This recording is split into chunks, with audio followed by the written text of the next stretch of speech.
Today. It's the...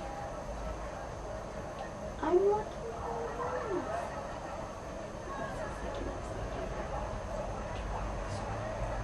I don't want to It's the 2nd of September and Kathy doesn't know how to speak in a normal voice. It's called Jake waiting until I actually know for sure. Okay, so today is September 2nd, and first of all, so what if I'm wearing the same shirt? Deal with it. It's going to happen a lot more. Today was a good day. We decided purposely or purposefully not to set the alarm, so we were able to sleep in. Still didn't really get a good night's sleep. We haven't really had a good night's sleep since we got here on the trip, but what are you going to do, right?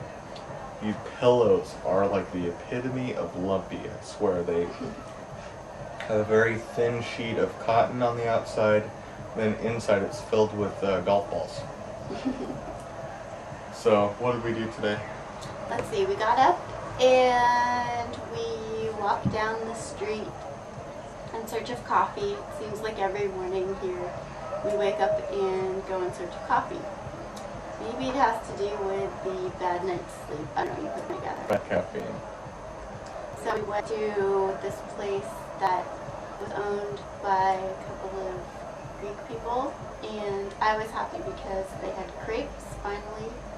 And so we sat and had crepes and coffee and all that good stuff. And then we decided to go to the Musée d'Orsay. Well, we had to get tickets first. Okay.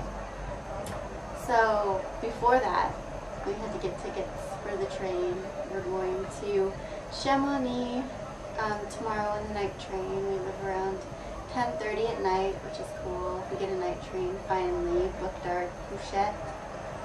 And then we went to the Musée d'Orsay and saw a bunch of wonderful works of art. Beautiful. Such as Monet, Manet, Renoir, Van Gogh. to name a very small few. I was absolutely blown away. I mean, of course you know that you're going to be seeing... Well, actually, I didn't know that Van Gogh was going to be there. I knew Monet, Manet, Renoir was going to be there. But still, when you walk into a room and you see the painting that you've heard so much and read so much about, it blows you away. It blew me away, at least. So, of course, a lot of film was taken. Some of it undercover, under wraps, prohibited.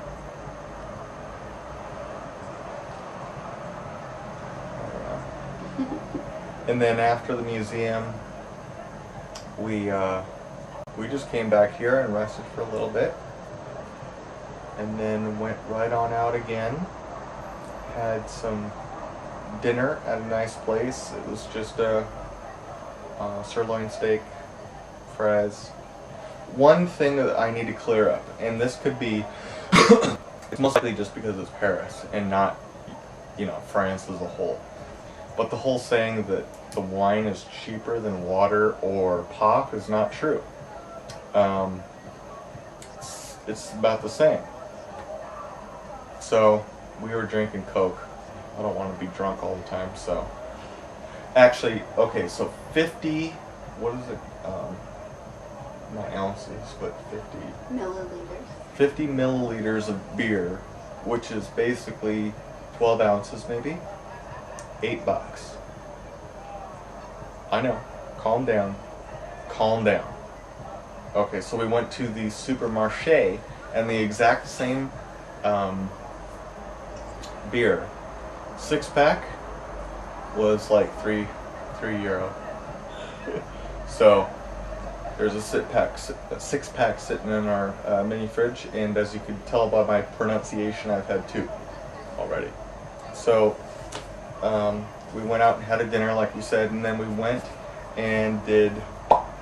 We went on the Baton Rouge, which is a cruise around the Sun River to look at all of the great stuff that is around the Sun River, which is, let's see, we started at the Tour Eiffel, or Eiffel Tower, and went past Notre Dame, went underneath like a bunch of bridges. Yeah. I don't know. It was just a great little cruise around the Sun River, and it was at night, so we got to see all of the bridges lit, and it was great. It was about a little over an hour of a trip, and then dropped off, and we just came back home, and right now it's 11:07, and we're pretty much wiped out, so we're gonna crash.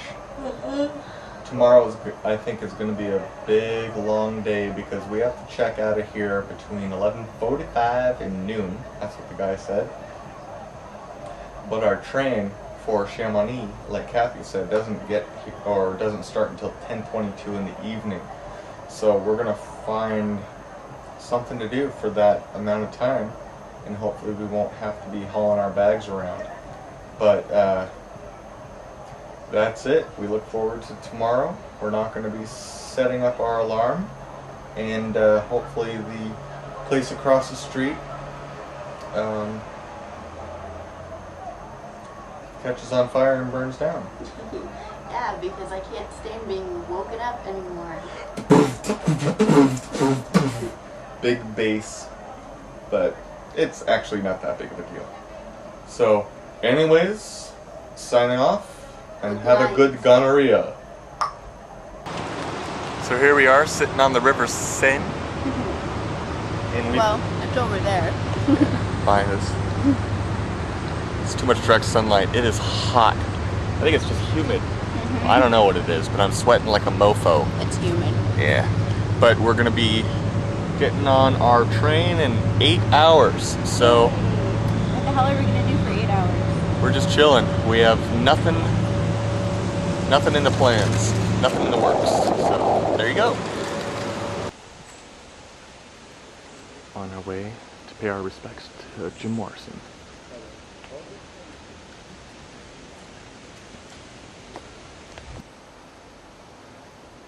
The cemetery is so old.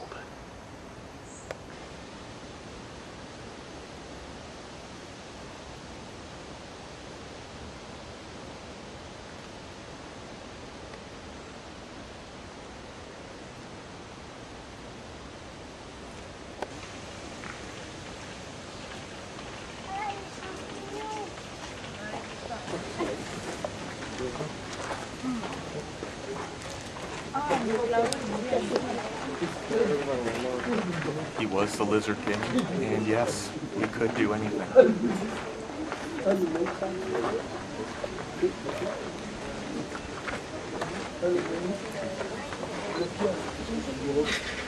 Non, mais au moins, tu sais, on a déjà fait l'évacuation ce soir, les gens ils vont plus rentrer, pour le crier en monde entier, faut pas aller là-bas, c'est des malades. There's some items in there people have left, poems and such. Tu vas récupérer la cigarette, ton manteau. Mais non, la dernière fois, quand tu me dis temps, tu avais dit que tu devais le récupérer. Mais qui fait oui, qu'il a l'autre là, c'était 15 jours sans venir, là je sais pas.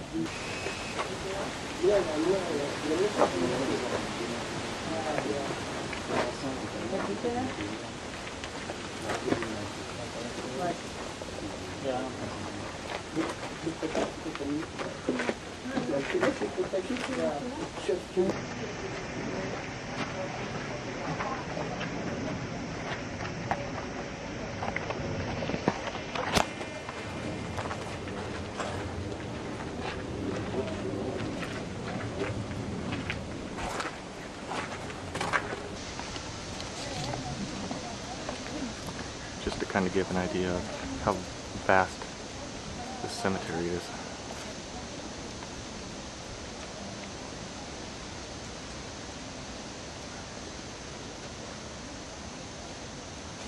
Just from another angle to see how many people are here.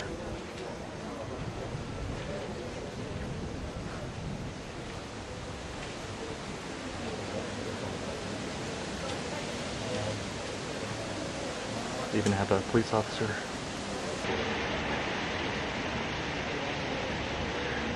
So now we're sitting in the center.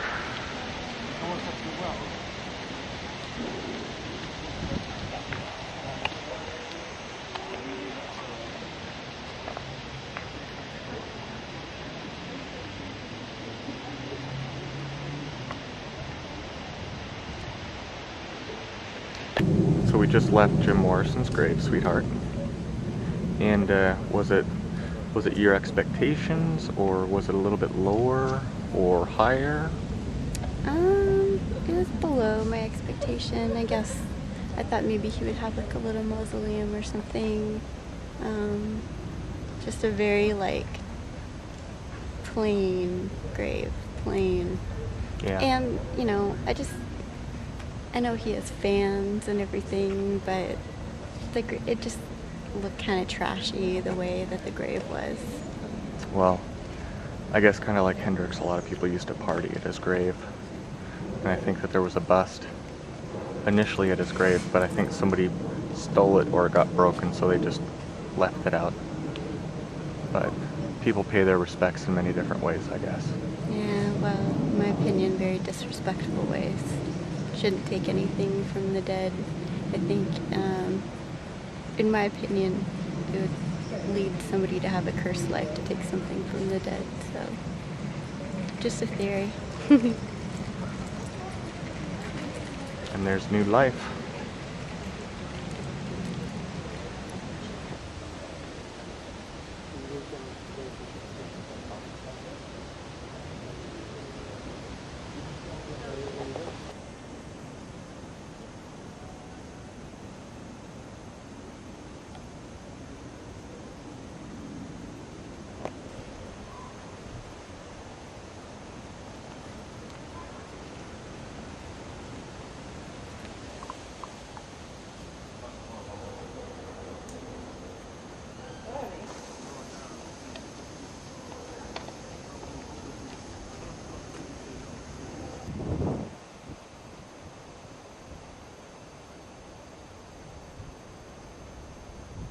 What do you mean? Now we're on our way to go see Oscar Wilde.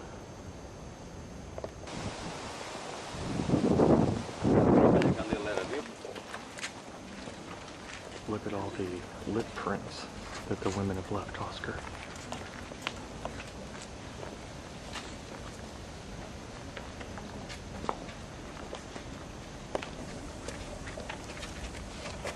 Oscar Wilde.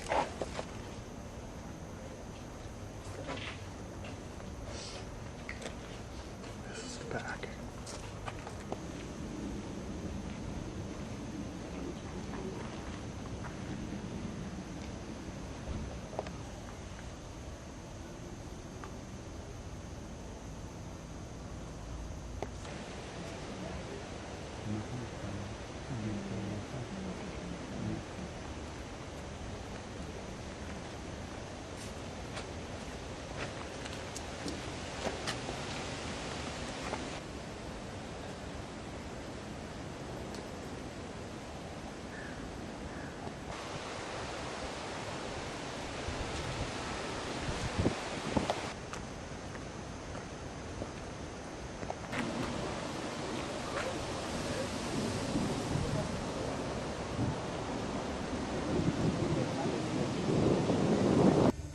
This quick because we're on the train, kind of on the way to Chamonix. Where are we going first? Saint-Gervais. Yeah.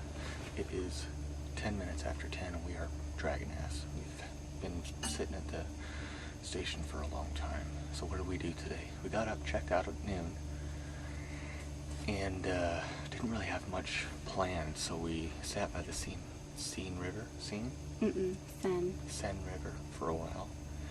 And then just flipping through the book, we were like, you know, why not? Let's go check out Jim Morrison's grave. So we went to, do you remember the name of the cemetery? Père Lachaise. Père Lachaise. And of course we didn't want to haul our big bags around, so we decided to get a locker.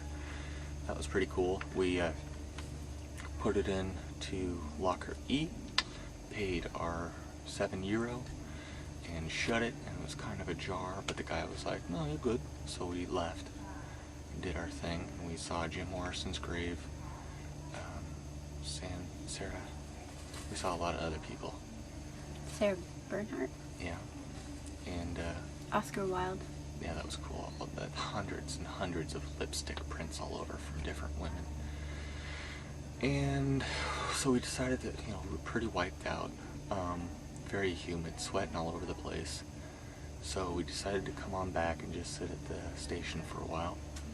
We went back and we went back to our locker E and saw the door ajar. With nothing in it. Yeah, Empty. It was empty, and we both looked at each other and Had several heart attacks. burned about 3 years off our lifespan. And then I instantly patted my stomach saying, this is all that we need. And I went back, took the ticket to the guy, just said, hello. And he came back.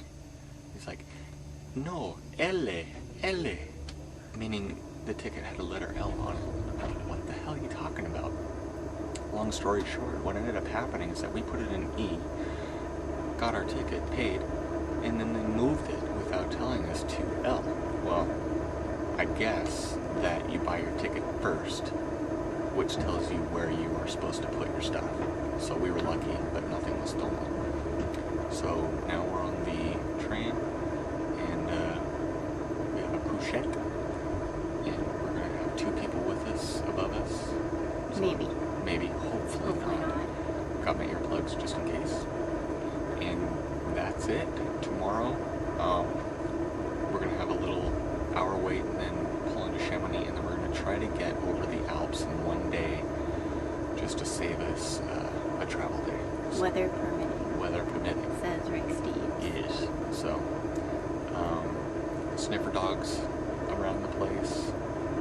Guys with machine guns, just like at the Eiffel Tower. So, Kind of intimidating at first. Well, not at first. It's intimidating, period. But comforting at the same time. yeah, and we wonder why the heck we don't have that around our place as well. Well, yeah, that's right. They're all in Iraq. But anyways, that's a whole other bitch. Anyway, so we're gonna bid you adieu because the train just went on, and I'm sure we'll have the right to Talk to you later. Bye. Instant breakout session. It's about 8:30 in the morning, and Kathy's in the washer. Woke up, jumped on this Chamonix Express. We are in the French Alps. Woke up to find that our ticket was gone. Eurail is still there, but our ticket was gone. So that was kind of freaky, but everything's good. And hopefully we'll make it over the Alps today. Okay, just to kind of give you an idea of where we're going, let's look to the right a little bit. See that little tippy. S'il vous plaît, je vous laisse avancer dans le fond du quai. And here we go, on our way.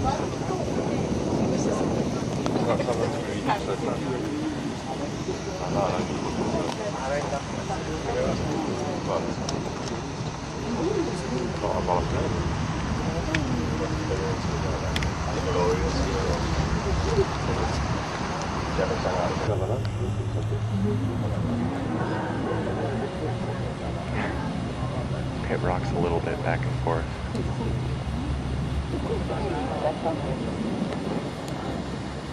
It's okay. There's a lot of trees down there that can break our fall.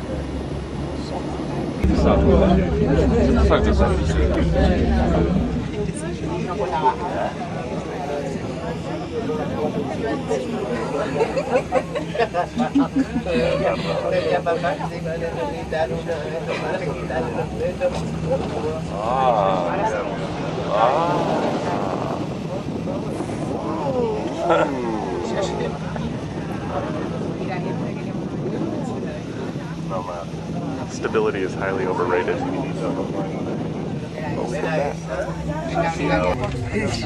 Now we continue higher. We're on our second leg of the journey.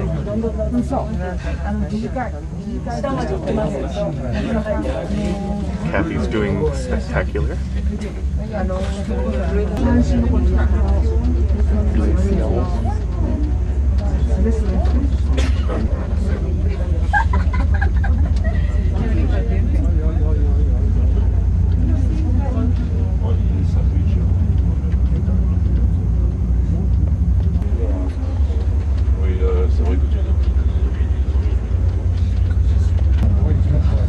We're coming up to the top. I think the top. Oh, look at those two hikers way out there on the snow. At the very top.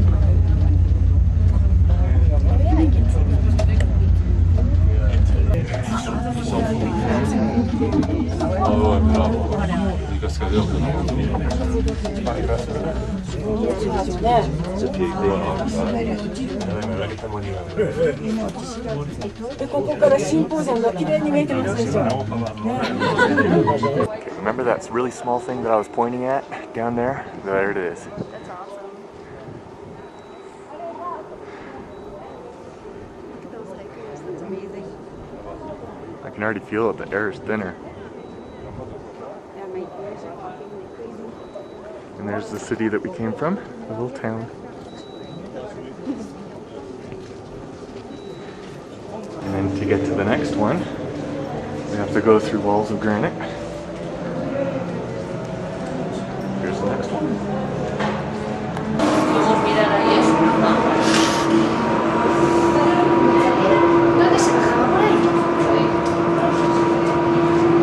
So people are preparing to be insane.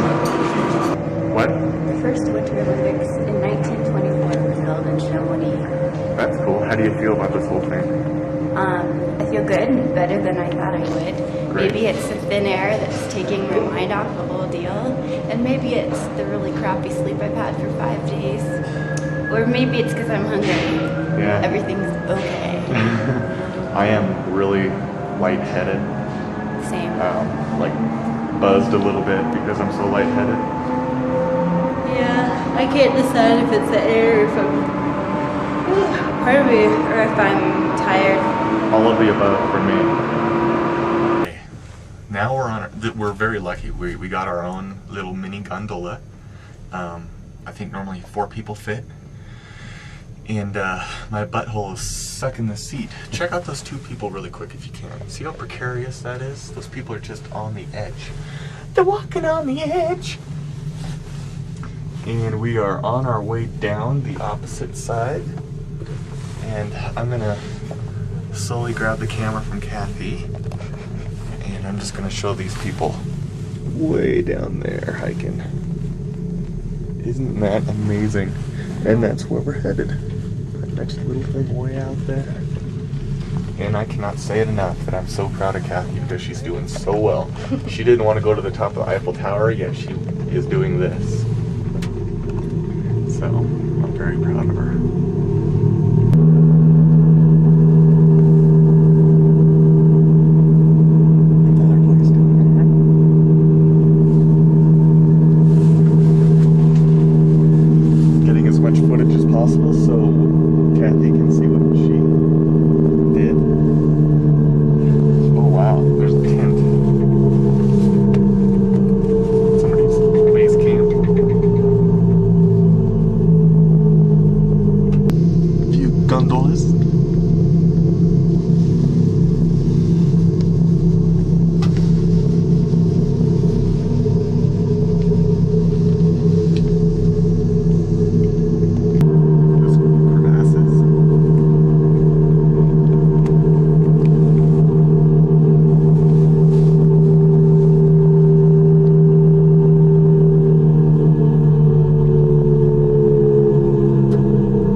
so bad. I'm kind of guesstimating how I'm doing this, but almost there.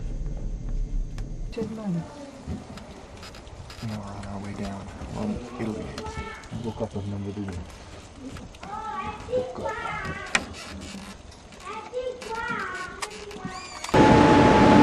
Doing a great job, sweetheart. Thank you. This is our next part of the voyage. Way down there.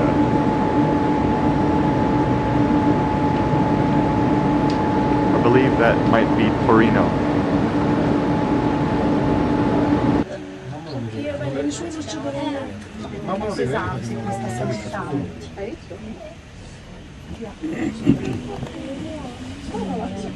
Yeah, we're on our way down. Not to Torino, but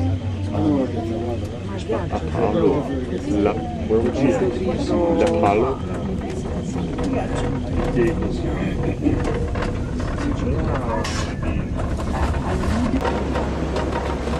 Still continuing down.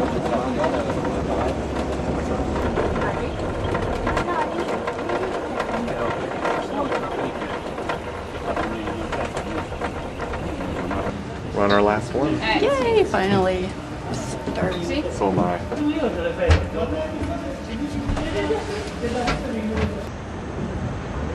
We are in Italy. We've made it. Now we wait for the bus to go to Aosta. After we get to Cormer. We got about an hour to wait, right? Yes, we do. It's very strange, eh? When we were in France, we were like, oh. But now that we're in Italy, we say everything with an Italian accent and a lot of With a lot of hand gestures, so I like to talk with hand gestures. Yes. Si, grazie. Grazie. Well, September 4th, and again, dragging complete ass. It's only 9:42, but we're hopping in bed. Actually, tonight is going to be the very first night of our trip that we're going to try a little bit of TV. And it'll be Italian TV. So, who knows what's going to happen? Maybe a little bit of tits and ass, eh? Yeah. No. We are in Aosta. And, Which is at the base of Mont Blanc. yeah, let's tell what we did today. Okay, so go ahead. Okay, so today was waking up on the overnight train, which I don't know. It's good. It's a good time saver, but if you want quality of sleep, you're not going to get it. Yeah. We found out that pretty fast. We ended up having, on our previous night's journal entry, we were saying we hope we don't have anybody with us, but we ended up having one guy in our cochette, and he slept above me, and he reeked. He stunk so bad. Luckily, thank God, he didn't really stink when he just laid there. It was only when he was moving around.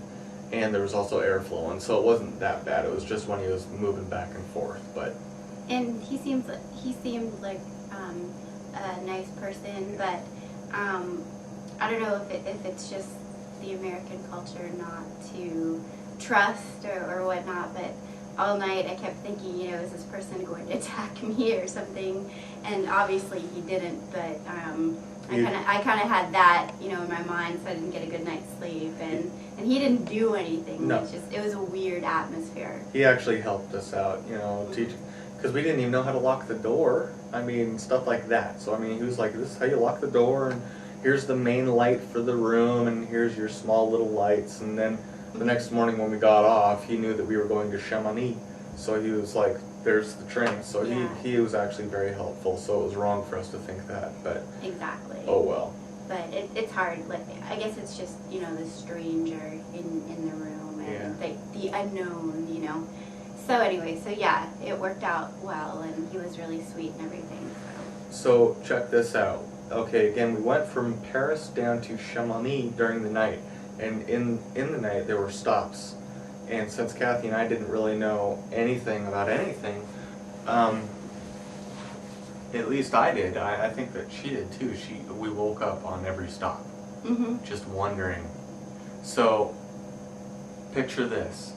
We're dead sleep, and then instant wake up, we gotta get off the train and catch the new train. So we're still in our sleep funk when we get on the next train, and boom, I realized that we don't have our ticket. We still have our Eurail ticket, but we don't have the reserved ticket that we needed.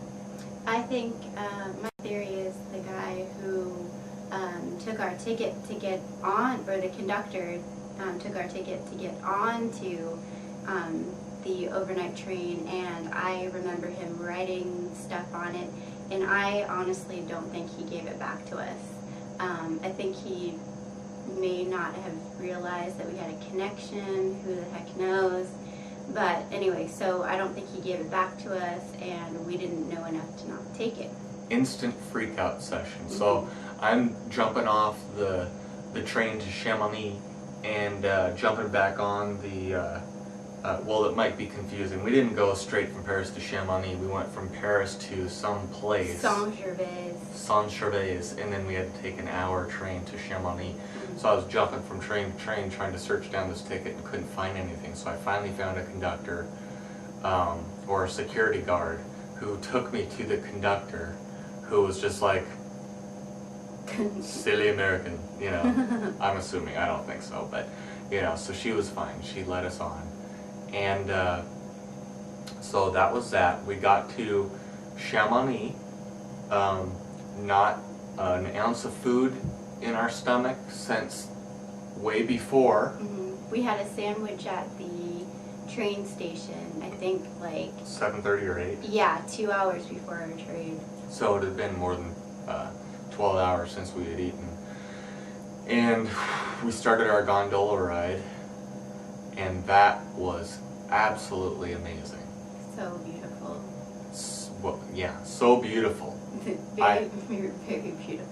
It blows my mind on how sketchy it really looks, you know, doing it. But it's wonderful. It was absolutely wonderful. And Kathy was so good because, I mean, she was the person that didn't want to go to the top of the Eiffel Tower because of the heights, and didn't want to go on a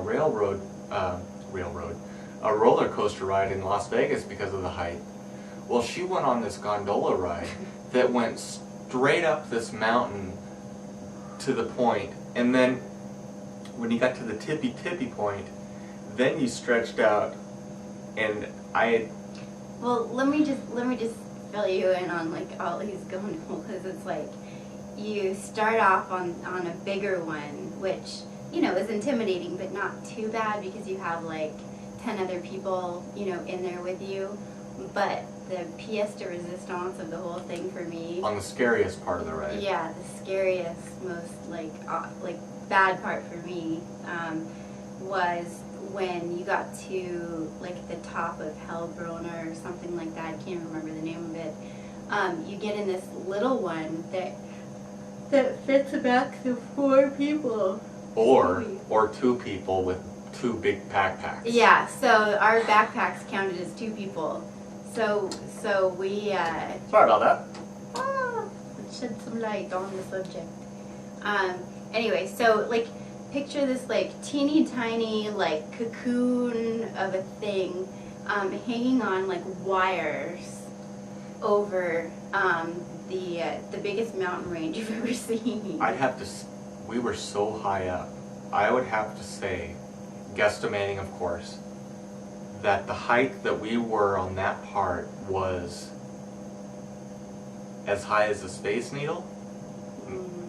Maybe?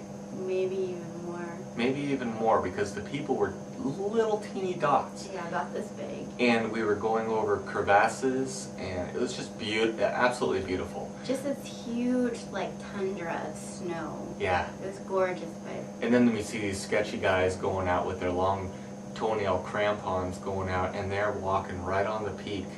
And it's just, everybody was just oohing and ahhing over that.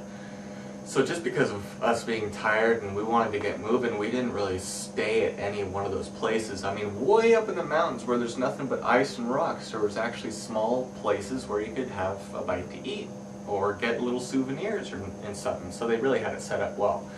But we said screw it because we were wiped out, so we wanted to get over to the other side and try to get to Aosta.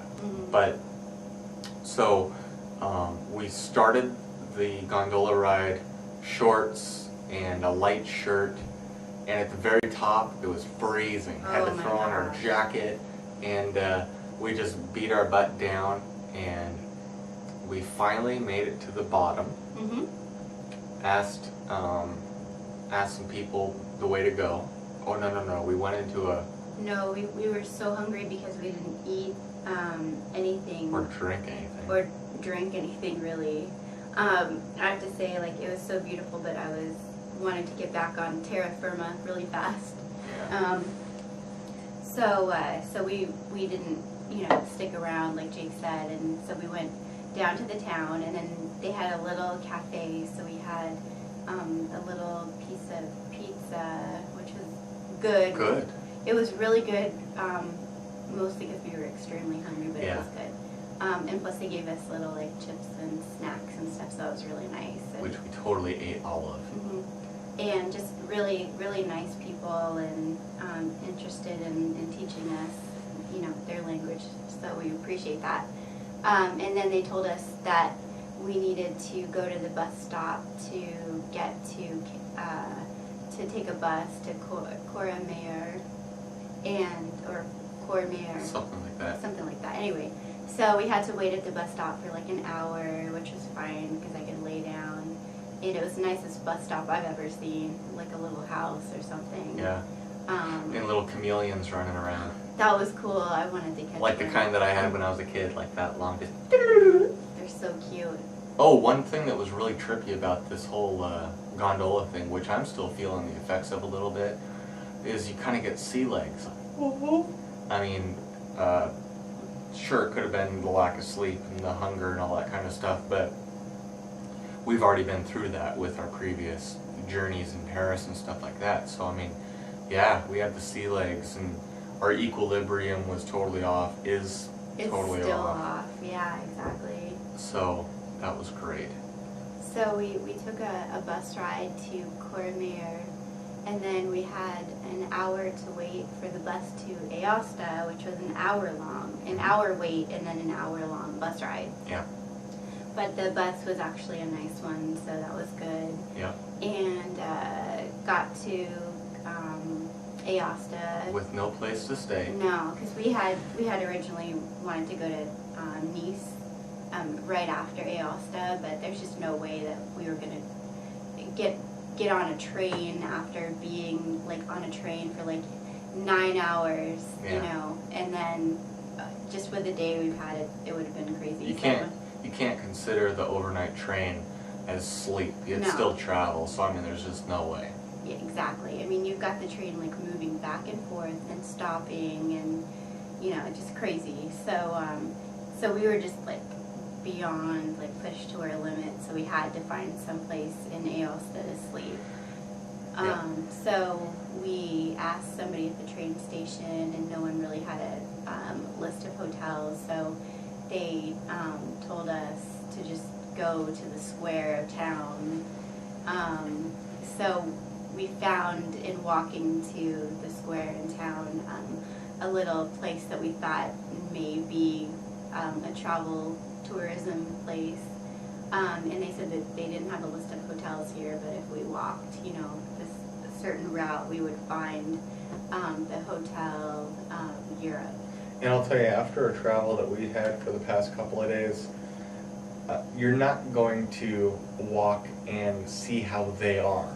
You're going to walk and you're going to take the first place you see, unless it's a pile of crap. Exactly. So this is where we are, and we are in Hotel Europe in Aosta, and it turns out to be a 4-star hotel.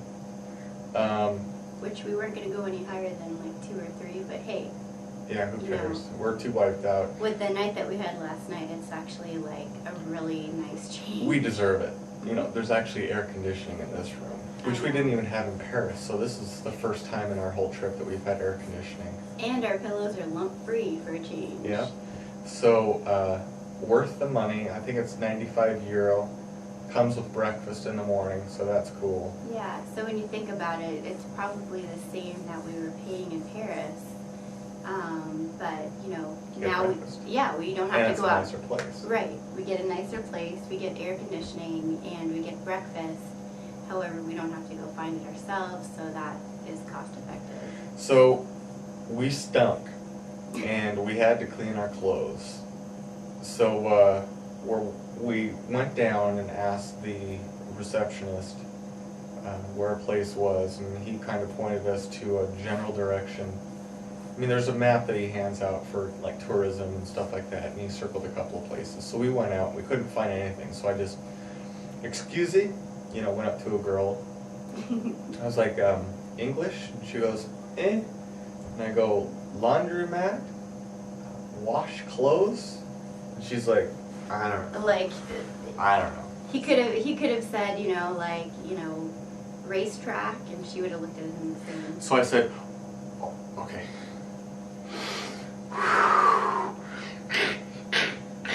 And she was like, oh, I know what you're talking about.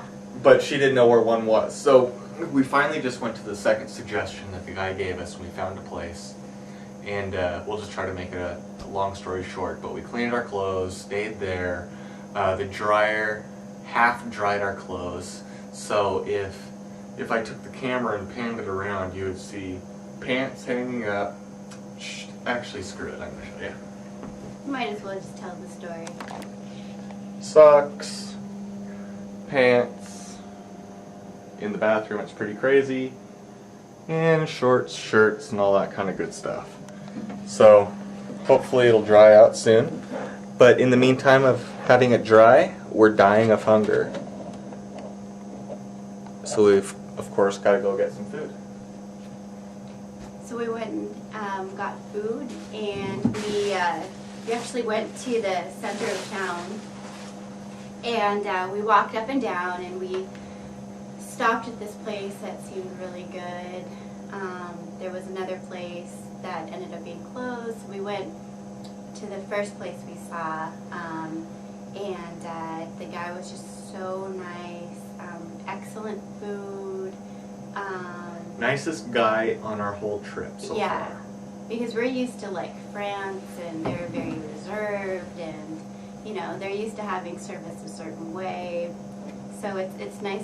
It's a nice change of pace to have somebody who actually wants to talk to you. Yeah, you want to. He even Somebody who wants to practice their English. Not that we were seeking English-speaking people, but it was nice that he wanted to do that, and you know, served us this great food, incredible wine. We ended up getting a bottle of wine from him, which we probably won't take home. Mostly because we want to drink it now, but also obviously because of the security thing. Stupid.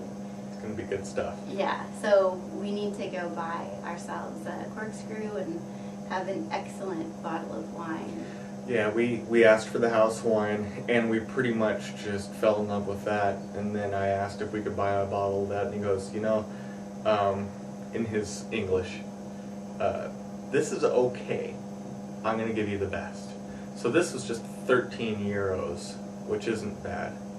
But it's going to taste like a $50 bottle of wine. Yeah. I don't know if we've just been hitting up the more expensive cities, but there isn't, unless you want to buy some European Thunderbird or something, but there isn't really like the cheaper than water wine out there. So, but that's fine. We're having a good time. Exactly. And it's, you know, it's good to have one glass of wine and then call it good. Yeah. I think it seems like they have a higher alcohol content or something here. Because Yes. one glass of wine definitely does the trick, but you want more because it actually tastes good. Yeah. And now we're here, and we're gonna watch some TV. Tomorrow, our plan is to go to Nice. Don't know where we're gonna stay. And then we're gonna make our way into Italy. We're starting to rethink our trip a little bit. about Germany. We found out that Switzerland doesn't participate in the euro. They still have francs. So that's not quite a full deterrent to go there, but we'll end up going there, but still. Yeah. We might just shorten the amount of cities we go to in Germany, maybe just to Enjoy Frankfurt. Italy. Yeah, I mean, Italy is just like awesome. Yeah. So hopefully the rest of our time in Italy was like it was today. Yeah. So that's it. We'll see you tomorrow. Arrivederci. This is the beautiful view we have outside of our room.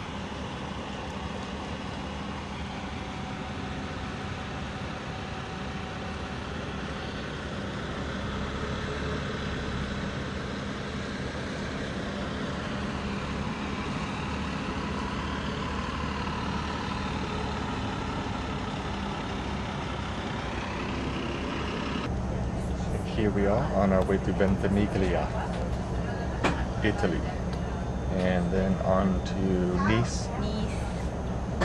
Hopefully we'll find a place to stay. I hope so, otherwise we'll be sleeping in the bus station, or the bus station.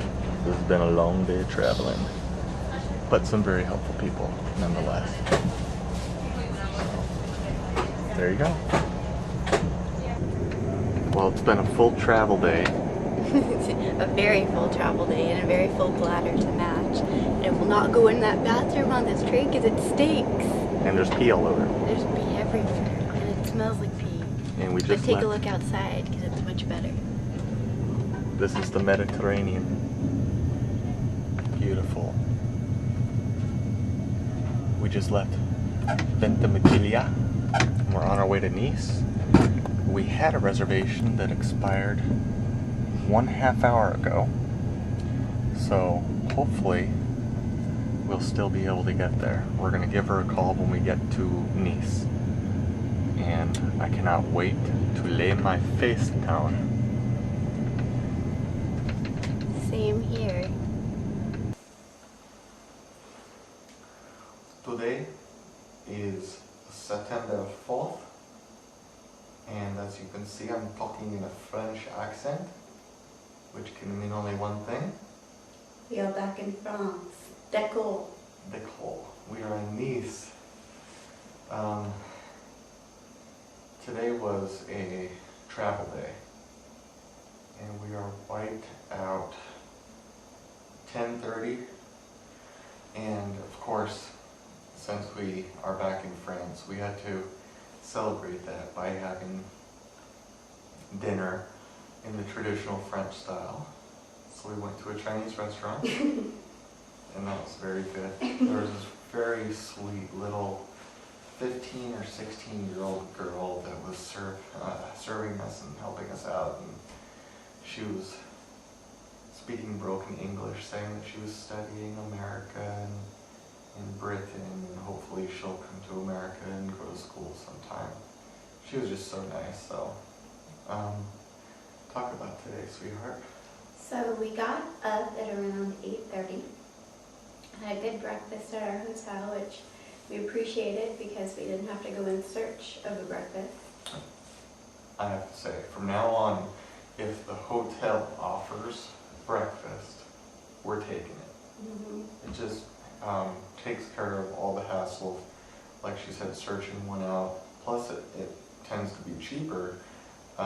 Buffet style, you go back, stuff your face, so on and so forth. Sorry, go ahead. Sure. Let's see. Then we went down to the train station and Waiting for that train. that's the story of our lives there.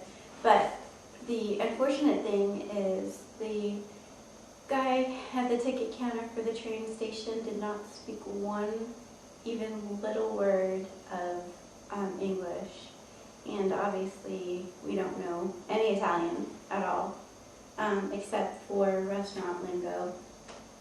So After ordering a lot of food, you know, saying spaghetti bolognese back and forth. No, just kidding. No, saying it's good in Italian, whatever. So so we had to kind of mime where we wanted to go, and he proceeded to give us like this huge long list of train connections we needed to do. Look on the map. Aosta to Nice, I thought was a 4.5 hour train ride. There's no such direct train ride. Mm-mm. Where did we have to go?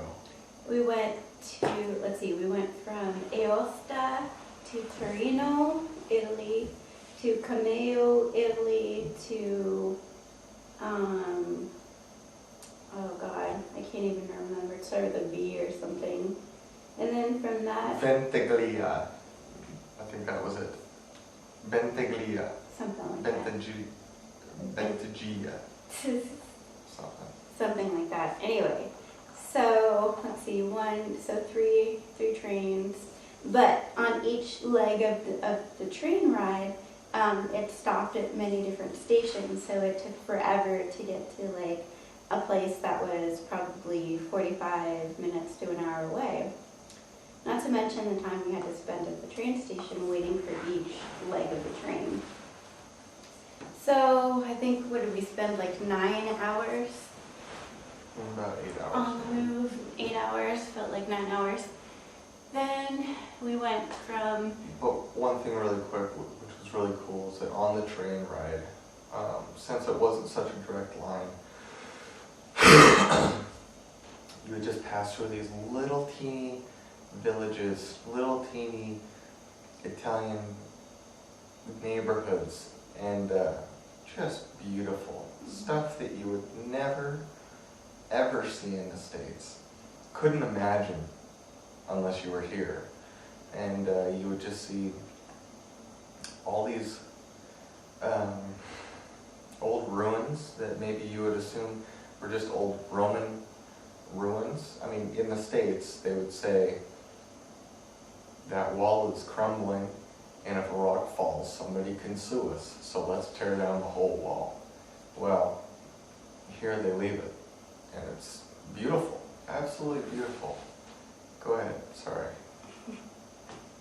I forgot where I was. I've had wine, so, you know, what can you say? Jake is interrupted. Yes. So anyway, so we went from that villa place in Italy to Nice, and there were a couple stops on that leg as well, one of them being Monaco. Oh, and the train on the last leg was like ultra plush, so really nice, comfortable for a change. The other ones were hot and crowded.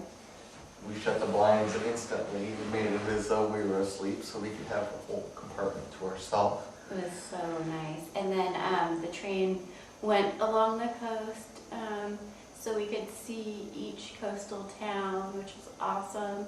And then we got to see Monaco from the train. I have a feeling that that's the only time we're going to see Monaco, which is fine with me, just because it's a very expensive place and there's not really much to see except expensive things. We bumped into a British couple who were kind of going the opposite direction. They were going north and we were going south. Exactly. They had already done Cinque Terre. And so I'm actually really looking forward to that. Older couple, they had quite a few bags and they were able to hike the towns. So if they can do it, we can do it too. Mm-hmm. And just absolutely beautiful. I mean, so close to the sea, seeing people swimming and waving at the train, and it just blows my mind that, what was it, not 24, 36 hours ago, we were in a gondola going over the French Alps with nothing but snow and ice all around us. And now we are on the beach of the Mediterranean with palm trees, and it's very nice, humid, but very nice. And if you could throw a rock hard enough over the Mediterranean, you'd hit Africa. And that just is amazing. Mm-hmm. So, I don't really have anything planned tomorrow. It's gonna be beach day. Gonna go down to the beach, chill out, relax. We're gonna stay one more night here, and then I really want to try to get down to Rome. So Pisa, we're gonna stop off there. I don't really know what to do there other than look at the tower. So I think we're gonna do Cinque Terre,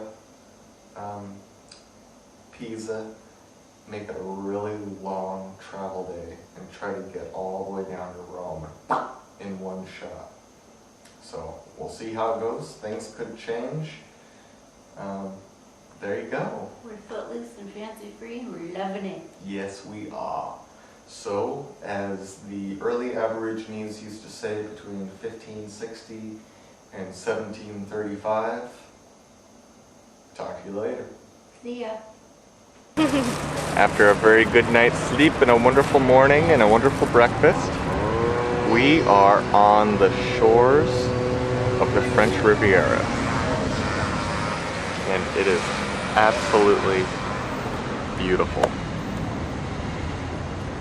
There's a parasailer. And behind us is a beautiful park.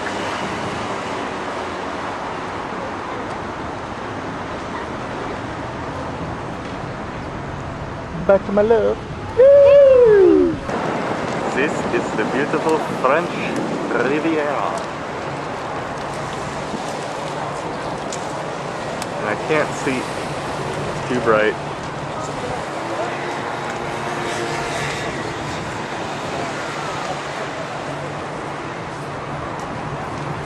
Beautiful. Well, it's 3 o'clock in Nice in the afternoon. And we are dragging. So I'll take a quick tour of the room, and then that'll be that. So notice really quick how high the ceilings are. There's a nice chandelier. Must be a mansion, or used to be a mansion maybe. Glaring at the camera. Here's our bathroom. Bidet. Toilet. And a shower.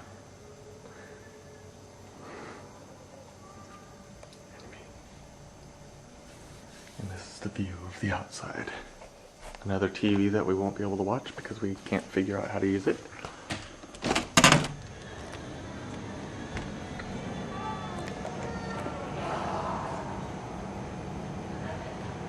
Some buildings around us.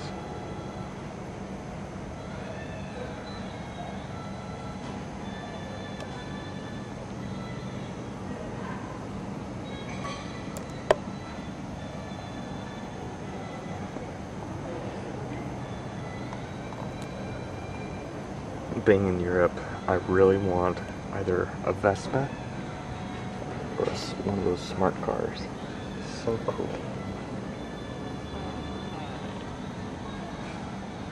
So this is a glance of the backyard in Nice. Today was a wonderful day. Here we are in Nice, France. And again, we're wiped out. It's 9:25 in the evening. And to be honest, there's not all that much to report. Today was a chill day on purpose. Thank goodness, we needed it. We didn't set our alarm, woke up whenever we wanted, went down and had a nice breakfast. What did we have? We had, let's see, baguettes with jam and butter and cheese. Croissants. Just a regular continental breakfast, but it was really good. Coffee and tea and stuff. And a little glass of orange juice, which was really good. Yeah. After that, we just headed on down to the beach. Hot, humid, and I think that the hardcore traveling just kind of caught up to us. We went to the grocery store towards Supermarché and pick up some fruit, stuff to drink for the travel, since we don't have time to do all that kind of stuff on the hardcore travel days, which by the way tomorrow will be. But Tomorrow will be very long. But we got our sandwiches and went down to the beach, and there wasn't any shelter. Mass people, total touristy area, which isn't necessarily bad, it's just what it is. So we sat in the green park next to a carousel and in the shade and had a great time just relaxing, having a sandwich. We found an English literature bookstore, so we went to purchase Rick Steves' Italy, but they didn't have any because they were going to come out with a new edition in about a month, and the lady that owned the shop said that Rick Steves had just been in there about a month prior to us, so that was kind of cool. So we picked up the Lonely Planet Italy book, and hopefully that will give us some ideas on where to stay. It has a lot of information on what to see and what to look out for and that kind of thing, so that's good. yeah. Oh, I also got in Italy, I also got an Italian phrase book, so we can actually read certain things. Yeah, and also 333 conjugated French verbs for Kathy. Yay! Which is pretty cool. And so after we were down at the beach eating, we walked up and down the beach a little bit. And when I say beach, we weren't on the beach. I mean, we were up on like the platform above the beach. You can go down. And beach, there's no sand. The rocks are like that big. They're huge, flat, huge, and hot. Yeah. Absolutely hot. You could cook an egg on the stones. And you can rent chairs and stuff like that. But there were a lot of people out, and saw a couple of topless sunbathers, but you know, no big deal. Lots of men in Speedos. Yes. And so after we walked the beach, we were just like, you know, let's relax. So we came back into our nicely air-conditioned room and had ourselves a little siesta. yeah, which ended up lasting about 3.5 hours. Oops. So we woke up and went down and got some dinner. Had some lasagna, salad, and wine. Good, very good. Oh, before that though, we went to the train station Yeah. to check and check on trains, and the guy said that the international train office was closed, so the best he could do for us is direct us to go from here back to, what's that town in Italy? Ventimiglia. Ventimiglia. Yeah.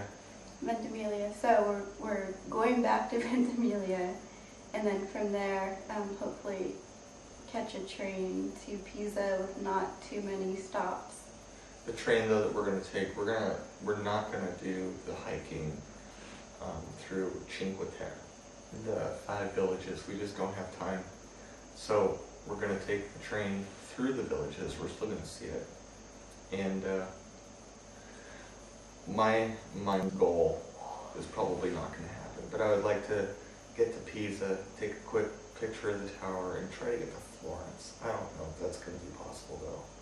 Just with the way that the trains are, I have a bad feeling that we're going to end up staying in Pisa. It's not the distance, it's the number of stops. Mm-hmm. Yeah, the number of legs and the amount of time in between each leg. Yeah. So after dinner tonight, we went to an internet cafe, and that's been pretty interesting. European keyboards are set up completely different than American keyboards. The letters are in different places, and normally, like on the row of numbers, if you needed an @ symbol, you would just hit shift and then whatever number it was, but on each button there's like a number and then 2 other symbols, so having to figure that out is pretty difficult. And then on top of that, at this internet cafe, others were also experiencing this. The keyboard freaked. All of a sudden when you hit W, it was a Z. So it took forever to send any sort of email, and therefore the email that Mom got from us tonight was very short, to the point, and it's probably like we were being funny, but it was like, "They miss you very much," or something strange like that. Yeah, instead of with, it was zith. Yeah, so that's it. It was a very chill day. We're wiped out. We're going to go to sleep. And we're going to get up tomorrow at 6 in the morning. Woo! And we're going to bust ass. We're going to do yet another huge jaunt of trades. And, so hopefully it'll go smooth. Yeah. Sayonara. Sayonara. I almost caught Kathy picking her nose. No, you didn't. Oh, yeah. It's rubbing the skin off the top of my nose that's peeled off because of being sunburned. However, while she was saying that whole thing, she's been scratching her butthole. That's true. So we are on the train, and it is 9 a.m. We've already been on the train since 7 something, a different train. We are on our way to Genoa, and then hopefully on to Pisa. See.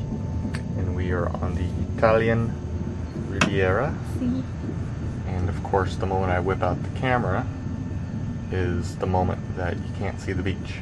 So, in one flick of a button, you will see the beach. See what I mean? Just took one click.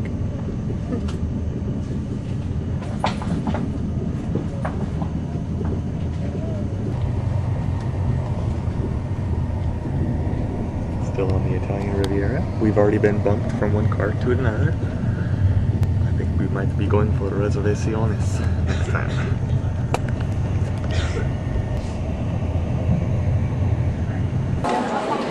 The streets of Pisa.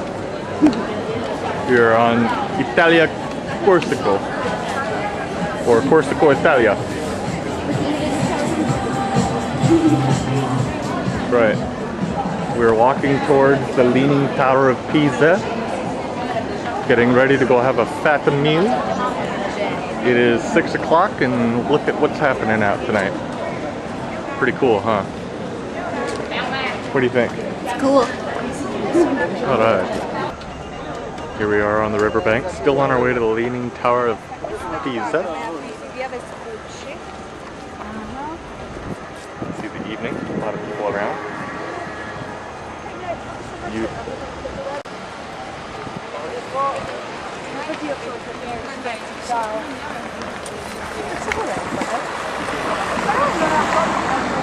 Street that we just came from. Kathy taking a picture. Okay, there's something wrong. We're here at the so-called Leaning Tower of Pisa, but as you can see, the tower is straight up. Everything else is tilted. What the hell's up? It's just been a weird tourist thing. Oh, yeah, there you go. And there it is. You can see clearly there are people up there. We're going to try to be one of them.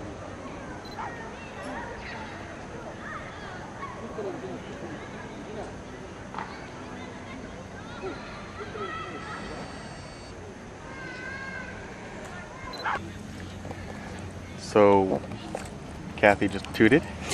Hopefully the camera picked it up. And here we are sitting on the lawn waiting to go up the tower. We already got our tickets. Yes, it's true. €30. Which, yes, it is expensive, but it's not like we're here every other Tuesday. Exactly. We're actually here every third Wednesday, but that's beside the point. I guess they only let 40 people up at a time. 40? That's cool. Yes. Just to kind of give another view of where we are. That is the tower. And let's zoom in so you can see kind of how big people are.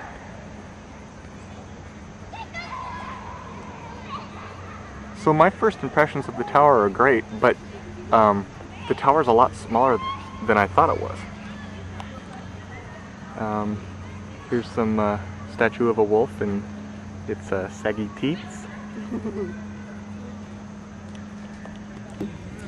Okay, just since we're here, I just thought of it. This is right off the top of my head. I wanted to tell you why the Leaning Tower leans.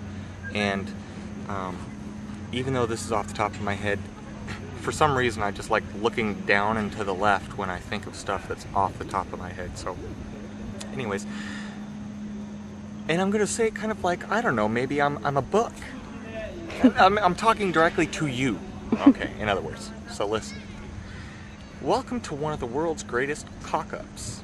The cathedral's bell tower first started to lean when its architect had completed only 3 tiers. Shifting soil is the most favored explanation, and the leaning tower continued to incline by an average of 1 millimeter every year.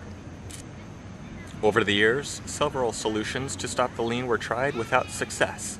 Then, in 1998, cables were wrapped around the 3rd story and attached to A-frames. This held the tower in place while workers removed small portions of soil on the northern side to create a counter subsidence. It did the trick, and the famous lean lost 40 centimeters. The lean is now 4.1 meters off the perpendicular. Once it was 5 meters.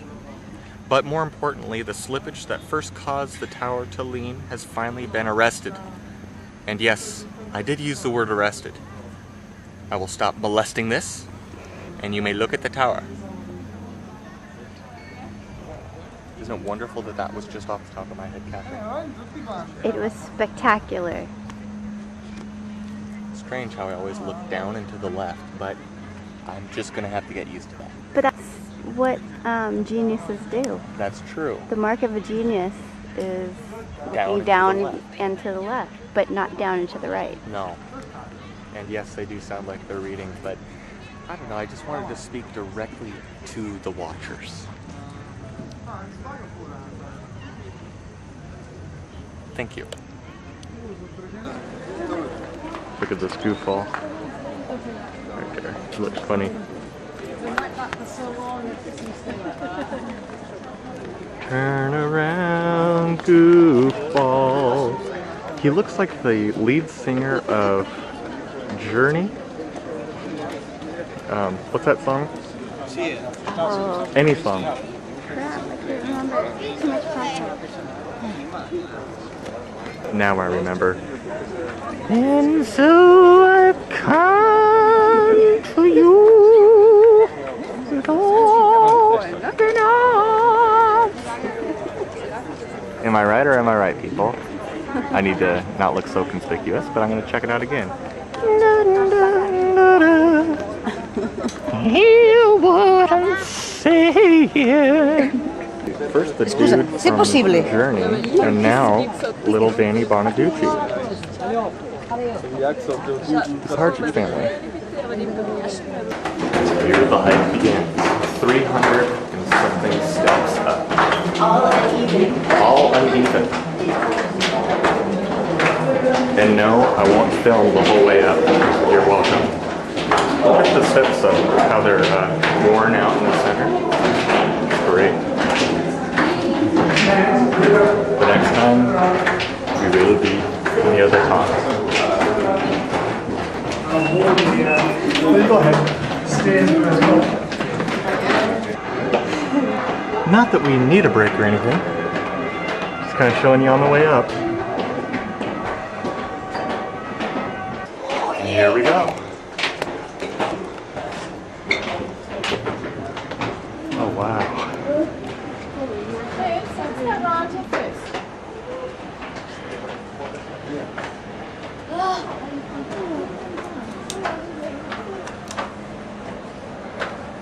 Danny!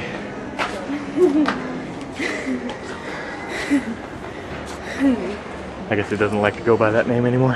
Hey, we're going to a bad time.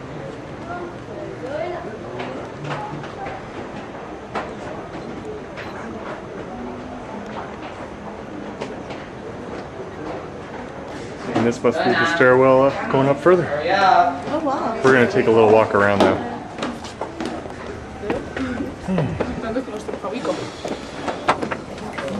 Tight squeeze. Ah. What is this?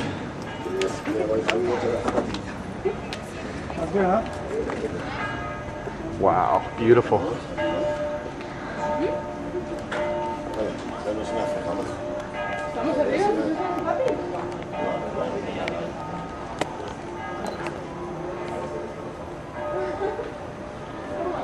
People can still go higher.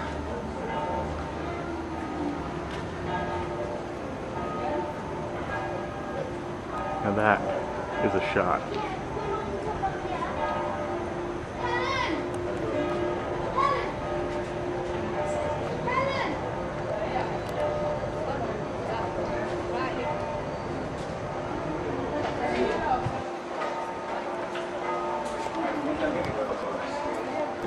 You cannot really see except for my reflection. So screw it. Oh wait. Oh, there you go. I'm basically resting the video camera on this. Wow, it goes down for a while. Hopefully we'll get this guy's voice. It's so low. Por aquí un video, voy a hacer un video. Sí, un panorámico. Date la vuelta entera a la torre. Hemos subido los 300 escalones. Trying to have it so you can hear his voice. Tracheotomy. Oh no. There's that animal with the teats. And that's where we were sitting, right about there.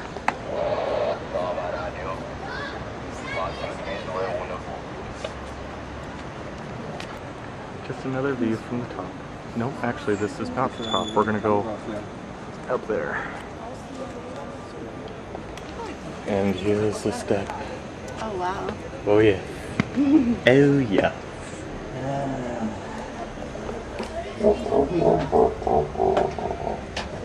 Wow, the marble is smooth from all the years. People touching it. Hundreds and hundreds of years. Kathy! What are you doing, Kathy? Running shoes would have been a wiser choice in this junction. Yep. Ready? You went over the French Alps in a little tin can, baby.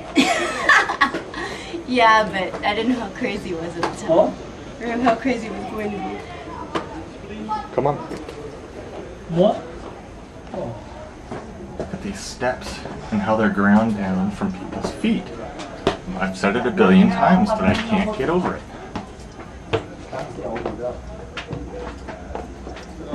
And now, ladies and gentlemen, we are at the top. And Kathy made it. Good job, Kathy.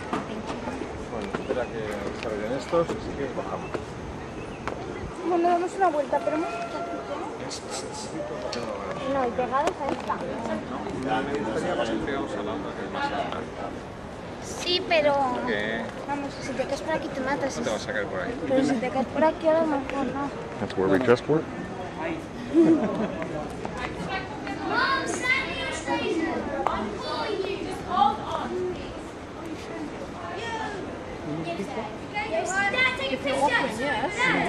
Danny Bonaducci. Yes, of course. I'll take yours first. If Danny Bonaducci can make it, anybody can make it.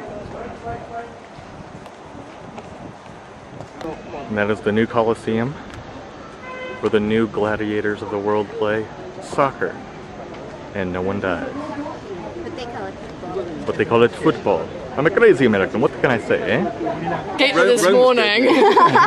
Rome was good when we missed the circular motorway and just went straight through the centre. Oh wow. Found our hotel and we were like, No lines on the road. she's going, I don't know where we're going. I said, no, I'm just getting out of Just everybody's way. hold on tight. Well, that's our next stop is Rome. It's great. It's all right, it's fine. Mum's excellent. Wonderful. I thought the roundabout around the Arc de Triomphe was really funny. Yeah. That was like somebody just scooted in between like 3 rows of cars. It was There's great. people. And this is a view down.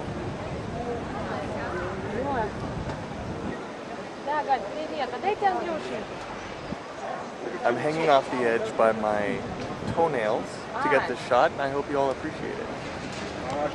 Back down the stairs. See what you're doing. Fear in your face.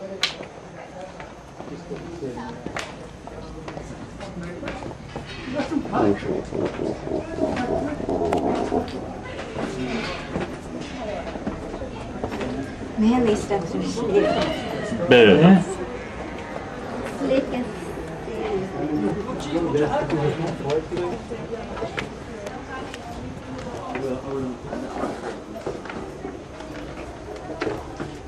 Continuing down's easier.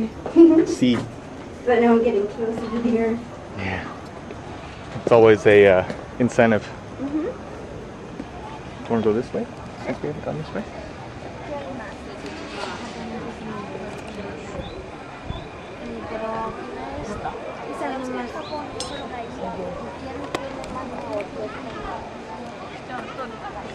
Sunset in Pisa. It is. And our hotel is way over there, about a mile and a half. It'll be a good walk. We haven't had any exercise today. I'm so tan. He came up with us. All these people are just going, dude, these crazy Americans.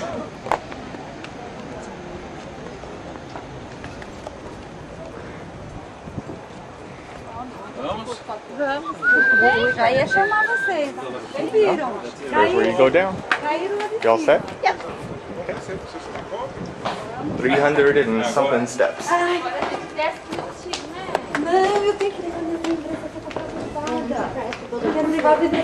bet they do. Let me get the corner shot. Nice, Kathy. That's where I was filming that one shot staring straight down, so I don't know. That's the drip of water. Drip. There. Let us continue, shall we?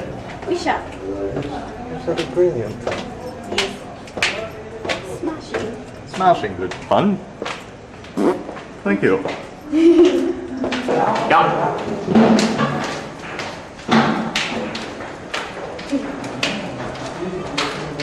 We're almost there. Wow, that's trippy. Wow, look at these doors.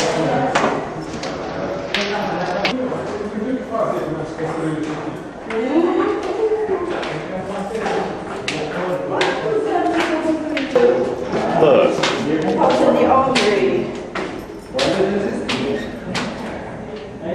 I must record this because I have, of course, will be translating. Oh, translate that.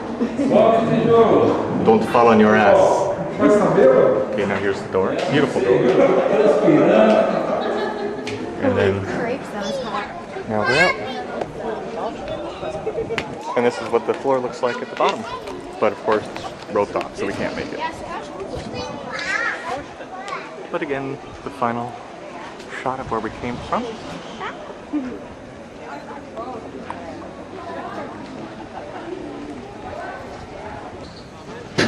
See, I don't get it. There's nothing wrong with this tower. It's everything else. Very weird.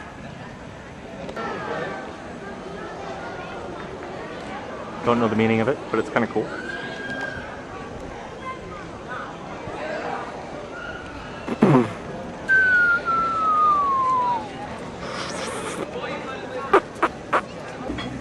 My beautiful love.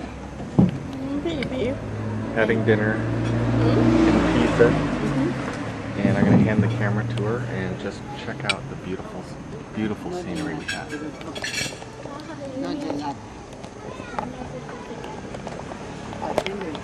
Se venivamo un'ora e mezza prima,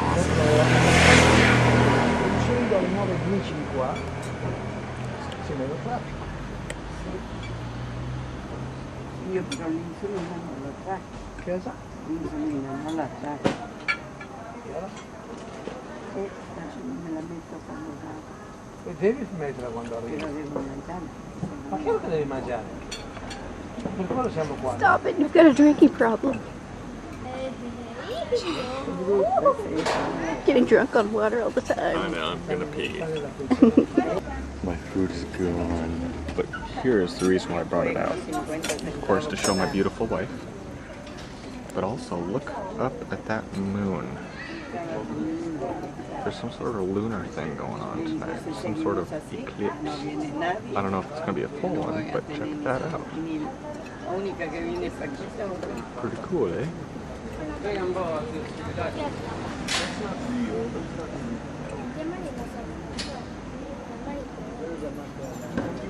Salud.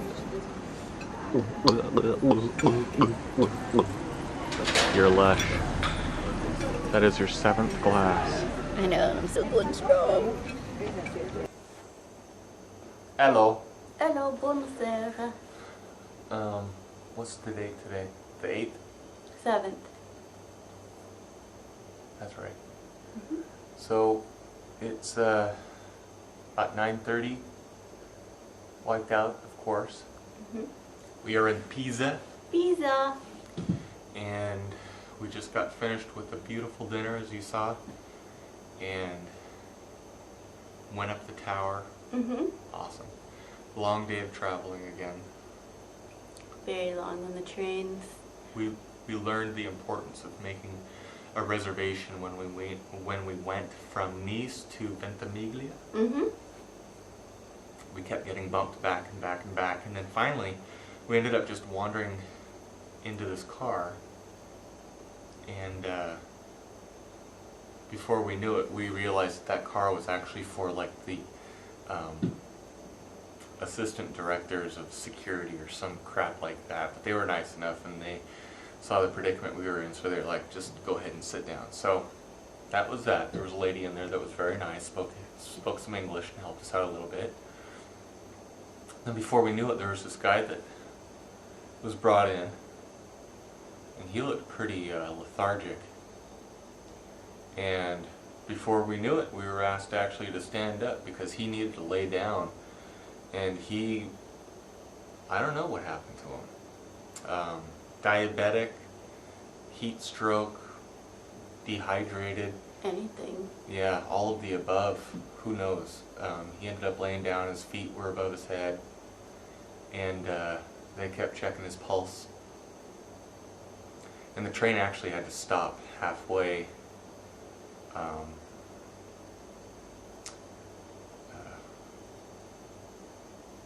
Where did we get off? Genoa. Yeah, Genoa. They stopped before it. We were supposed to get off at Genoa, and they had to stop a couple stations before that. An emergency stop. They wouldn't have stopped there otherwise. Some paramedics got on and ended up taking them off. But I mean, we were just standing right there, like closer than the camera is right now to us. It was pretty worrisome, and that was that. So then we got reservations from Genoa to Pisa, and the dumbass guy got us reservations, but our seats weren't together. Yeah, they were like 4 or 5 rows apart. So that pissed us off. Luckily there were some very nice people on the train, and they switched their seats so we could sit together. We crashed out on the train, and that's how we enjoyed Cinque Terre. Half in and out of consciousness. Yep. And we showed up in Pisa without a place to stay. And searched around what felt like forever. Found some really expensive places. Like for a double it was like 150 euro, 160 and up. And we finally got this place, which is still way too much money. It turned out to be 100 euro. But all the budget hotels were taken. Yeah. We went in and out of like 4 or 5, and all of them were full. What we're finding is that we are right on the cusp of high season and low season, peak and whatever. So they still consider it peak season here. So everything's taken. And everything's mucho grande expensive.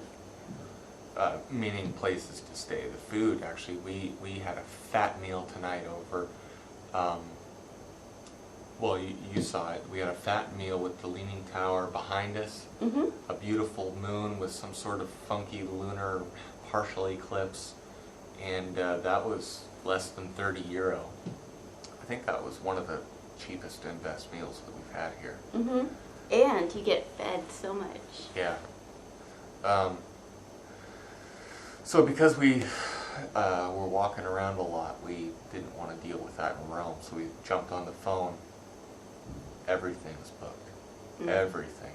We have this great Italy book by the Lonely Planet, and I would say every single, again, budget hotel was taken, like every single one. And then some. So I had to call a bed and breakfast, who was full, but then referred us to other places, and we called there, and we finally got a place. And believe me, you know how tight I am, and we searched around, and we ended up getting this, and it turned out to be $149 per night. So we're going to stay in Rome for 4 nights, and just the room itself is €5.90. So what is it? $1.27 to get €1. So do the math. It's awful. And we've learned our lesson, meaning make reservations well in advance. Don't just wing it. It doesn't really have anything to do with I want to be adventurous. It just has everything to do with, you know, unless you want to get screwed cash-wise, you know. So we've made a decision, a good one, that after Rome, we are just going to cut a fat hog in the ass and try to make it directly back up to Amsterdam and get an earlier flight home. We're going to skip out on Switzerland and Germany, pretty much on everything else. Florence, Venice. Yeah, so that we don't come home to the hugest bill we've ever seen. Yeah. We already are coming back to a huge bill. We don't want to make it any worse. Yes. So part of it's being homesick. The other part is the financial aspect of it. But it's not really a defeat if you think about it, because we wanted to hit up main points: Amsterdam, Paris, and Rome. And that's exactly what we're doing. In Paris, we saw everything that we wanted to see. Amsterdam, the weather kind of sucked, but we're going to be going back up to Amsterdam, so we're going to gamble with the weather. We're actually going to try to stay at the same place. Again, we haven't contacted her or anything like that. We're going to do that down in Rome. And when we go down to Rome for 4 nights, geez, I mean, we're going to have a lot of time to do what we want to do down there. So we don't feel defeated or anything like that. We feel satisfied. So we have to get up really early tomorrow again, 6:30ish, and start our travels. So that's pretty much it. Do you have anything else to add? Nope. We'll just see you tomorrow, and hopefully everything went well on our trip. Yeah. All right. Gonorrhea. Chlamydia. Well, you can see what this is. It's our own little secret place nobody else knows about.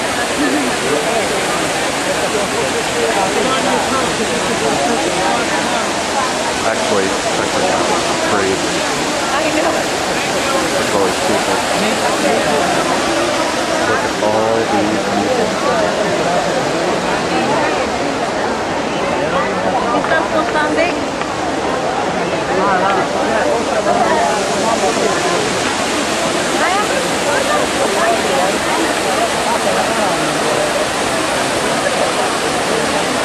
We're definitely going to come back here when it's darker, and hopefully there won't be so many hundreds of people here.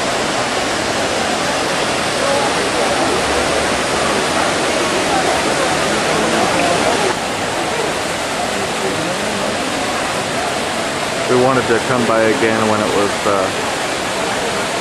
a little bit more, I don't know, private. So it was just Kathy and I.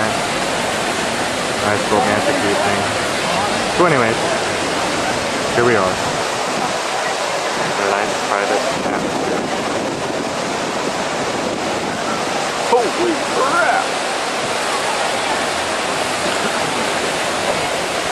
¿Cómo estás?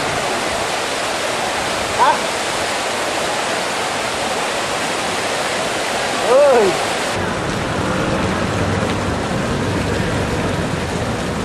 Uh-oh, there's Kathy breaking the law. What else is new, right?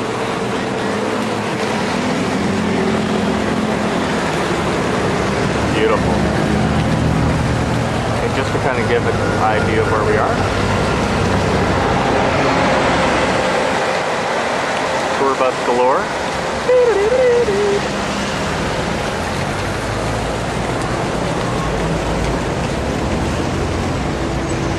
And there's Townsend Street.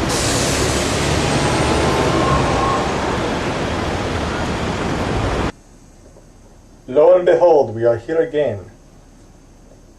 Picking my nose this time. Welcome to Rome. Welcome to Rome. We are in Rome, and we just finished a wonderful meal. Shared a bottle of wine. Feeling pretty good. Just had a big old thing of gelato. I had cafe gelato, coffee, and some mixed fruit. It was so good. I had the tiramisu and banana. It was very good also. We went and saw. Okay, first this place that we're at. Okay, we were hurting, as you know, from our last journal entry. We were hurting for a hotel. We ended up getting this place, which actually turned out to be kick-ass. Mm-hmm. The price sucks, but I'll show later on what our place looks like. Don't let this little shot that we're taking right now fool you. It looks small on screen, but this is just the bedroom. We also have a full-scale bathroom, and then in there's a little kitchenette, and then a little bit further there's a little room where we're going to have breakfast served to us tomorrow at 8 o'clock in the morning. It's so great. It's like we have our own little apartment in Rome right now. Yeah, and it turns out that the location could not have been better. Literally, now, if there were no people around, a brisk walk, not even a brisk walk, a stroll, it'd probably be 3 minutes down to the Trevi Fountain. I hope I'm pronouncing that right. Trevi, whatever. Trevi Fountain. And there was just nobody there. It was weird. It was like we were the only people there on the planet. Yeah, if the only people on the planet were surrounded by 18 million people. That's true. Small detail I left out. So our the person that signed us in was very helpful. Pretty much, Jean-Pierre pretty much set up our whole itinerary for us. Just like, of course we know what we want to see, but as far as efficiency and where to walk and stuff like that, he really worked it out. So the Pantheon is maybe 10 minutes walk away. That's it. Not much. The Trevi Fountain was so beautiful. I can see why people just flock there. Yeah. By the millions. Yeah. So our morning or our day was as follows. We got up. Half a bottle of wine will do this to you, so just give me a break. Got up and had a nice breakfast.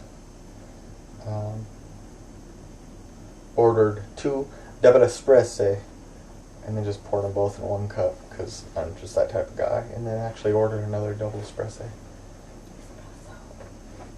Espresso, no R. But it is espresso. I know. I said A, but a wine. Then we blame everything on wine. That's true. Jumped on the train and just started moseying. Fell asleep a few times. Read my book. I have to say, this is totally off the subject. However, this is probably one of the funniest, if not the funniest book I've ever read in my whole life. It's called A Confederacy of Dunces by John Kennedy Toole. Pick it up. And that's not all. If you pick this up, you'll actually get this for half off. And then even this remote control. Why not? Yeah. Okay, sorry. Read on the train, got off the train. Not much hardcore hiking, but when we got off, man, it was, as always, hot. Hotter than hot. Yeah, the trip started out with a cruel joke of rain and cold. Now it's just the total opposite. The heat's one thing, but the humidity is just amazingly nasty. And I'm having the beefy backpack on my back and then the day pack on my front, so I'm just getting spotted on each side. So, what else? We went through the subway system, which could not have been more crowded, but thank God for the air conditioning. They know that if they don't air condition the place, everyone in the place is going to die or die of stench. So we tried to follow the directions to the best of our ability, but the signs for the roads around Europe in general, I find, are much to be desired, and you can't find where you're going. So we went down the wrong road. Up the wrong road. And then we ran into some policemen, and they were happy to help us, which I appreciated. And they pointed us in the right direction and gave us a few landmarks to look for. Mm-hmm. And so we got their help, but then we went all the way up this like huge hill. I guess we learned that's the largest hill in Rome. The highest hill in Rome. This is pretty kick-ass. I don't know my bearings where we are in our room right now, but from where we were standing down in the lobby and the guy was basically giving a rundown of what we can see in the city, we are right next door to where the popes used to live before the Vatican was built. Now the building houses Presidente of Italia. Yeah, so we're like right smack in the dab in the middle of the perfect place that we need to be. Rome is a lot more hilly than I thought it was. Absolutely packed with people. It was built on 7 hills. Built on 7 hills, not 6. 7. Not 8. 7. Not 7.5. Yeah. So tomorrow, I think we're gonna go. We're gonna have breakfast at 8. Get out of here. Hopefully soon thereafter. Pantheon. We're just gonna go nuts with all the sightseeing. Mm-hmm. Tomorrow's gonna be a serious hiking day. So strap on those walking shoes and get ready for a hike. Well, actually, for these people watching, they would just be strapping on their, I guess, eyeballs to watch us hike. Was that really necessary? Well, you started it. Well, you didn't have to continue it. So we're gonna turn this off and brawl now, so see you tomorrow. We are at the Pantheon. Beautiful. Barely see the dome from where we are at the angle, but you shall see it soon enough. How you doing, sweetie? Good. I'm hungry. So am I. We should eat.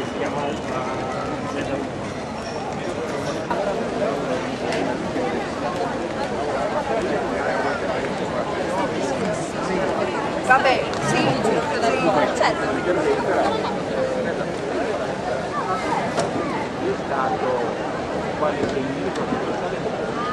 We shall venture in with the masses.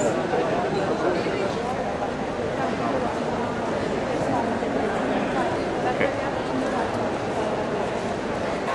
Each one of these large pillars is made of a single piece of stone.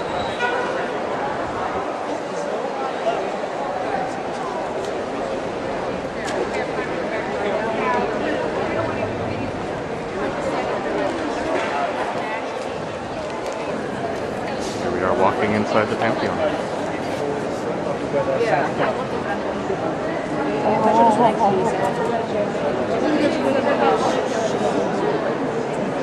are 20 some smaller holes at the bottom to allow rain to drain out when it rains.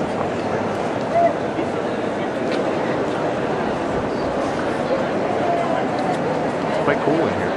Temperature.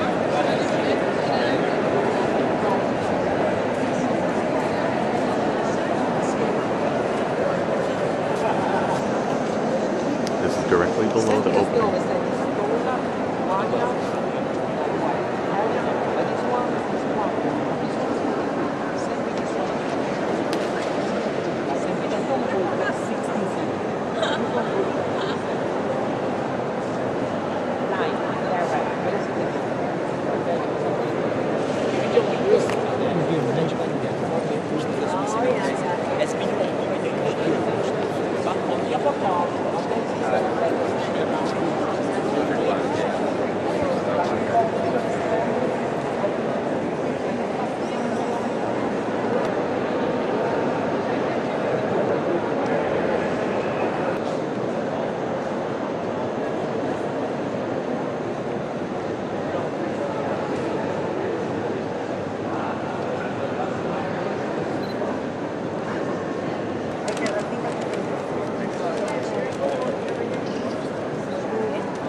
We are paparazzi.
Raphael's grave.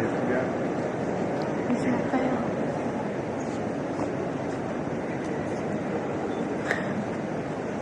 Don't ask these questions while it's recording. People can hear you. You want to act like you know what you're talking about.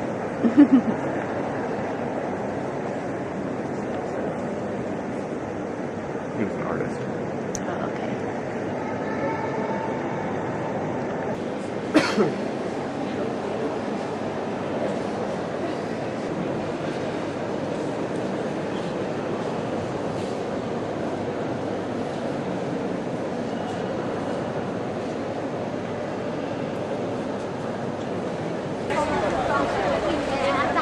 Cheese and then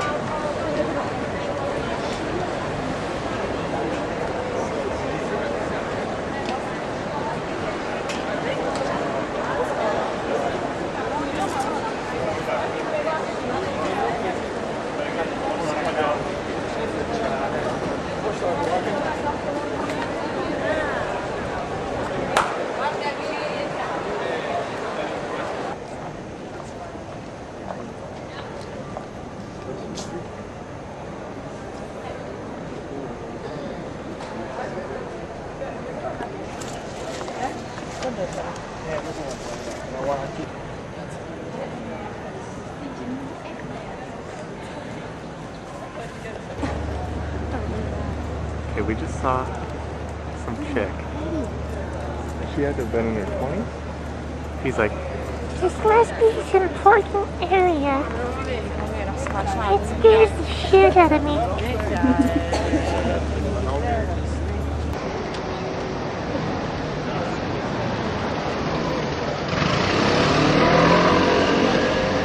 you know, Kathy, Yeah. this place must be very important. It scares the shit out of me.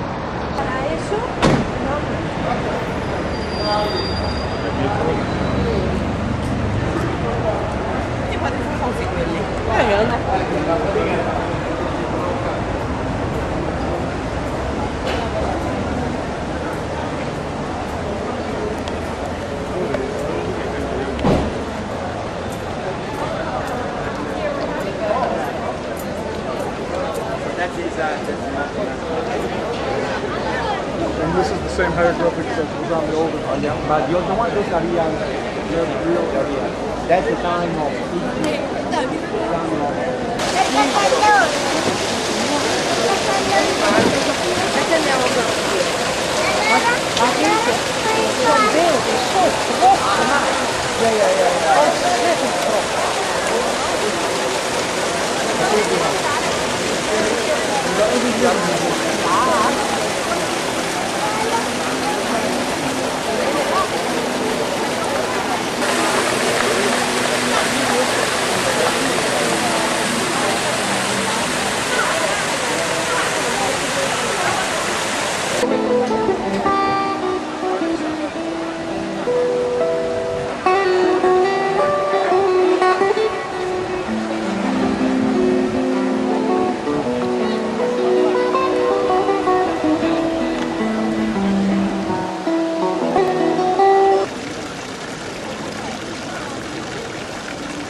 Not really much to say today.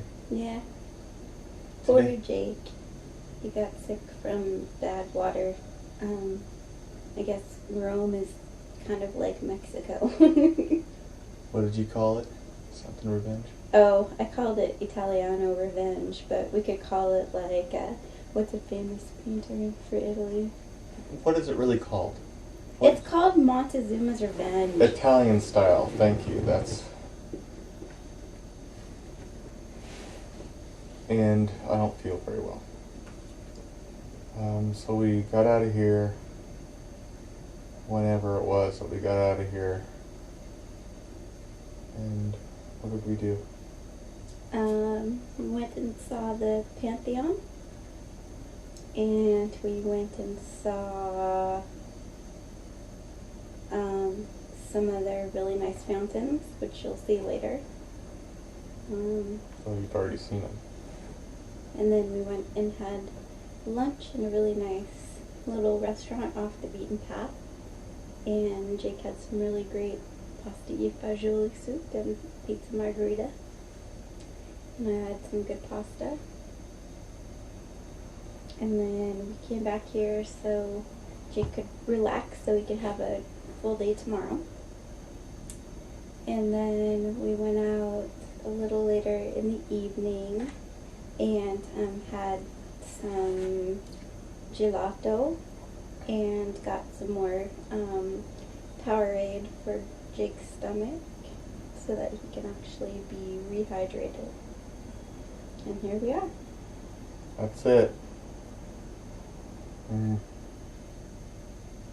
Bummed out. So, tomorrow, do or die. We're gonna go to the Vatican, see some stuff. there you go. I know he'll be just fine tomorrow. Montezuma's revenge only lasts one day. We'll see.